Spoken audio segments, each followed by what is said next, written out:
आइए, तो दोनों चैप्टर आपके लिए इम्पोर्टेंट है।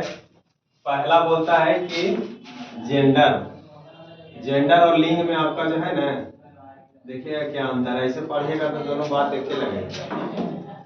कहता है कि जेंडर एक सामाजिक संरचना है, बार बार परीक्षा में पूछा जाता है।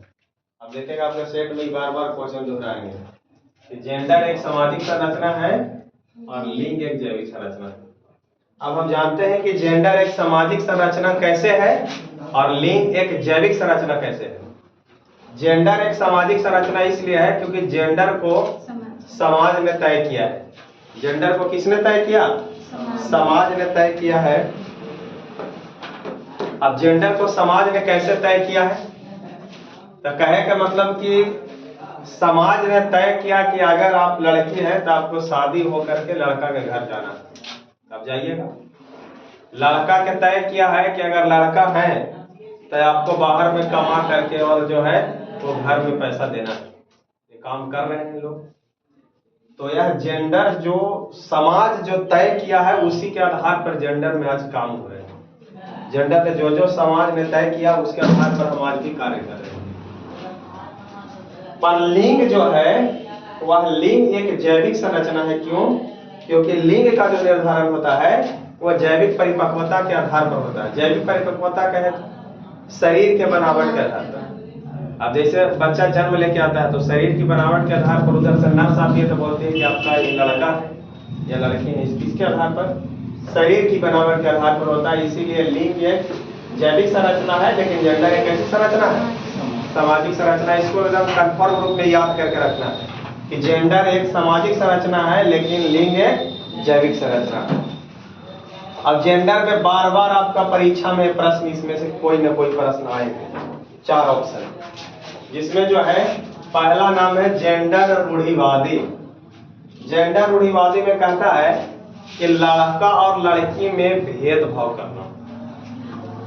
आप लोग की इस परिभाषा याद लिखे की जरूरत नहीं है, इसी ध्यान में रखिएगा। जेंडर रूढ़िवादी में कहता है कि लड़का और लड़की में क्या करना? भेदभाव करना जेंडर रूढ़िवादी कहलाता है।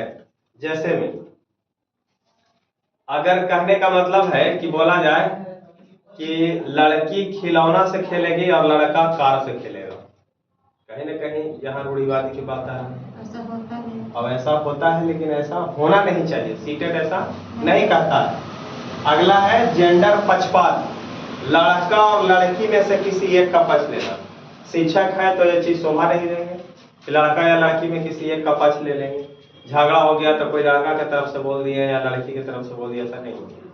सभी एक समान है, सभी को एक समान देखना है। जैसे मैं कहता है कि एक जेंडर पक्षपात में जो है वह बोला जाता है कि लड़का लड़कियां से गणित में ज्यादा तेज होते हैं।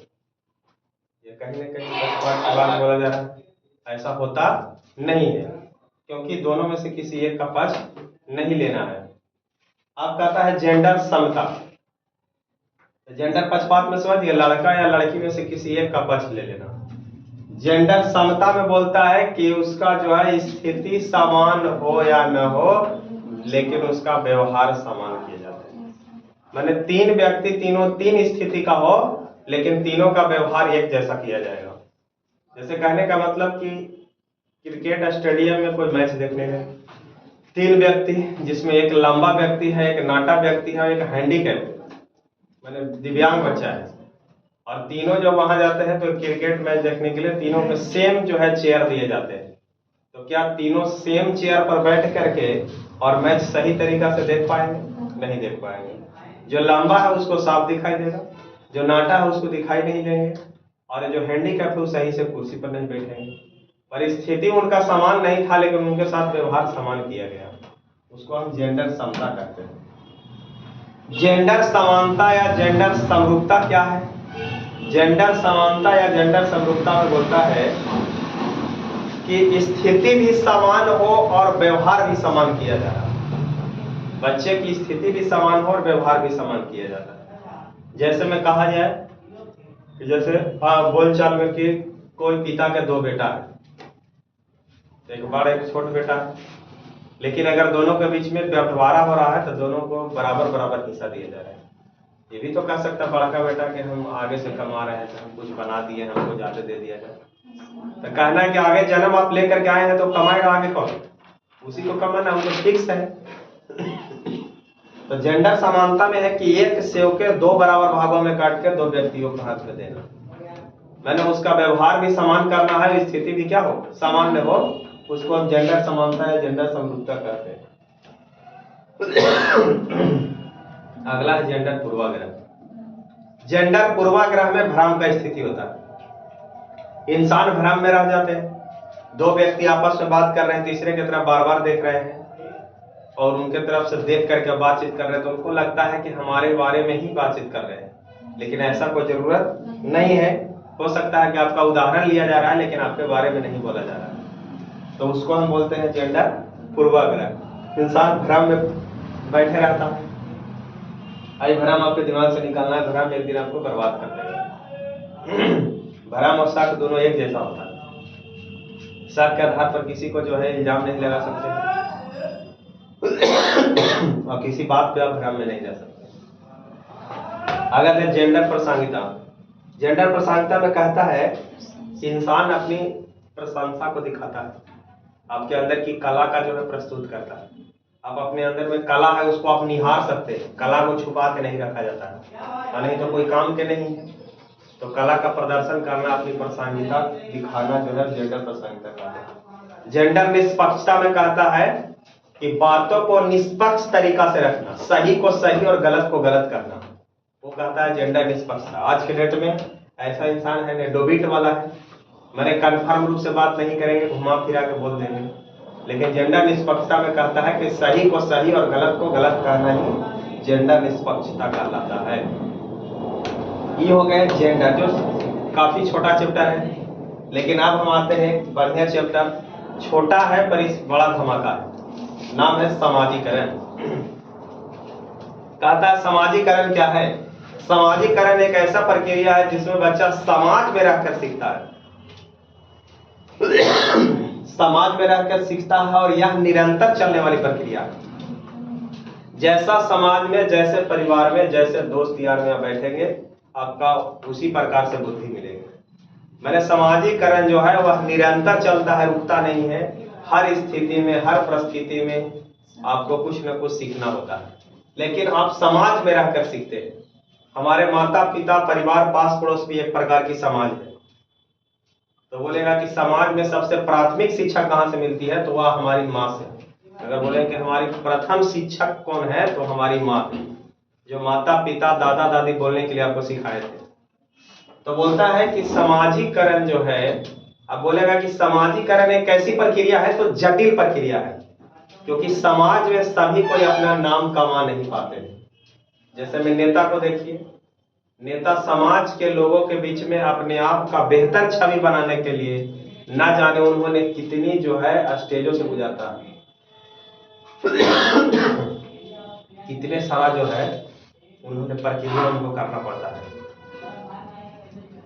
आपके अपने घर में खाना बने या ना बने, लेकिन दूसरे के घर में जो है वह राशन पहुंचा देना, इसको कहते हैं नेता।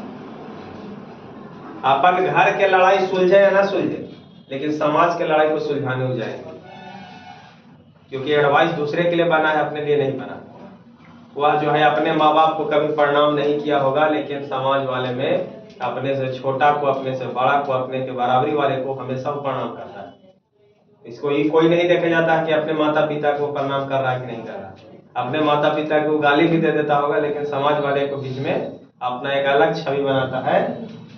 इसीलिए बोला जाता है कि समाजीकरण एक जटिल प्रक्रिया। आसान होता तो सबको ही अपना नाम कमा लेते। समाज में, परिवार में नाम कमाने में बड़ी समय लगता है, क्या समझे? जैसे कहने का मतलब है कि समाज में आपका कब बेहतर आप दिखिएगा, जब आपके नाम से आपके पिताजी को पुकारे जाएंगे, तब आपको समाज में एक अलग छवि बना। तो आपके पिताजी के नाम से अगर आपको समाज में लोग जानता है, तो आप में अभी छवि नहीं आएगी। तो ऐसा काम करिए कि जिससे आपके वजह से आपके पिताजी का नाम जो है हो। आपके पिताजी को आपके नाम से जाना जाए, तब आप एक जो है बेहतर व्यक्ति आप समाज में कहे जाएंगे। समाजीकरण प्रत्यक्ष और अप्रत्यक्ष दोनों तरफ से होते हैं। प्रत्यक्ष क्या है तो आमने सामने, समाज में हम आमने सामने बैठ के भी सीखते हैं। समाज में कुछ बात वहां सीखने के लिए मिलेगा कि हम यहाँ पे नहीं है, पर हमारे बारे में समाज क्या कहते हैं, ये भी एक प्रकार की सीख है। मुंह पर तो सभी लोग आपका नाम लेंगे, सभी लोग आपको अच्छे कहेंगे, अरे हमारे गैर मौजूदगी में आपको क्या लोग बोलते हैं, ये सबसे बड़ी चुनौतीपूर्ण बात है। तो कहता है कि समाजीकरण प्रत्यक्ष रूप से भी होता है, आमने सामने भी हम सीख सकते हैं, और हमको न रहने के बावजूद भी कुछ न कुछ बातों को हम सीखते हैं। आप कहता है कि समाजीकरण की दो इकाइयां हैं जो बार बार परीक्षा पूछता है। पहला है प्राथमिक समाजीकरण में प्राथमिक इकाइयां, उसी को हम प्राथमिक समाजीकरण भी कहते हैं। इसमें बच्चा का प्राथमिक समाजीकरण माता पिता भाई बहन पास पड़ोस इत्यादि से होते हैं। मैंने कहता है कि प्राथमिकता जो आपका समाजीकरण का, सबसे पहले आप कहाँ जुड़ते हैं समाज में, तो माता पिता पास पड़ोस परिवार वाले से जुड़ते हैं और वहीं कुछ न कुछ सीखते हैं। इसीलिए आपका प्राथमिक समाजीकरण जो है माता पिता भाई बहन पास पड़ोस और परिवार लोग। आप कहता है द्वितीय समाजीकरण, इसमें बच्चा का द्वितीय समाजीकरण घर से बाहर, जैसे मीडिया, विद्यालय, शिक्षक, मंदिर, मस्जिद इत्यादि, सामाजिक संस्था, संगठन, सभा, ये सब क्या है, ये सब द्वितीय समाजीकरण है। जहां घर से निकल के लोग सीखने जाते हैं, वह हो गया द्वितीय समाजीकरण। अब समाजीकरण की दो एजेंसियां भी है, एक प्राथमिक एजेंसी और एक द्वितीय एजेंसी। प्राथमिक एजेंसी में कहता है कि जिसका प्रभाव बच्चा पर सीधा सीधा पड़े, जैसे अगर माता पिता घर में गाली देते हैं तो बच्चे का प्रभाव सीधा पड़ जाएगा। पास पड़ोस वाले लोग अगर बच्चा गाली देता है तो बच्चा भी सीख लेता है। तो कहता है कि माता पिता पास पड़ोस परिवार वाले से, भाई बहन से बच्चा का प्रभाव सीधा सीधा पड़ जाता है, वहां का इन्वायरमेंट बच्चा का सीधा सीधा प्रभाव पड़ जाता है, इसीलिए इसको हम प्राथमिक एजेंसी कहते हैं। द्वितीय एजेंसी, जिसका प्रभाव बच्चा पर सीधा सीधा ना पड़े, वह द्वितीय एजेंसी कहलाता है। जैसे पुलिस स्टेशन, सब कोई जानते हैं कि हम लड़ाई झगड़ा करेंगे तो पुलिस कंप्लेन होगा, लेकिन उसका हमारा सीधा प्रभाव नहीं पड़ता, तैयो फटाफटी मारा पीटी कर लेते हैं। और जब हम पुलिस स्टेशन थाना पुलिस हो जाता है तब एहसास होता है कि ना ये तो गलती कर दी है, रोज झोली पोथी लेके हम कोर्ट कचहरी दौड़ रहे हैं। क्योंकि इंसान दो ही जगह बर्बाद होते हैं, बीमारी में आपका बेस लोगों को था लग जाएंगे, और एक बार आप केस मुकदमा में फंस गए तो बढ़िया लोग उजड़ जाते हैं। क्योंकि अकील वकील है ना, वो एकदम आपको ठंडा न कर देगा, रोज झोली पोथी ढोगे। इसलिए दो चीज को ध्यान में रखना है। तो पुलिस स्टेशन हो गया या एयरपोर्ट हो गया या रेलवे स्टेशन हो गया, हम जानते हैं कि टिकट बिना लिए हम रेलवे स्टेशन में क्रॉस करेंगे तो हमको वहां फाइन मारेगा, लेकिन तैयो हम और आप नहीं मानते हैं। इसका सीधा प्रभाव नहीं, धरा जाइएगा तो लगेगा कि अगला बार से लेके चलेंगे, लेकिन फिर आपका प्रभाव नहीं पड़ेगा, फिर दोबारा आप गलती करिएगा। इसीलिए इसको हम बोलते हैं द्वितीय एजेंसी। ये आपका चैप्टर जो है समाप्त।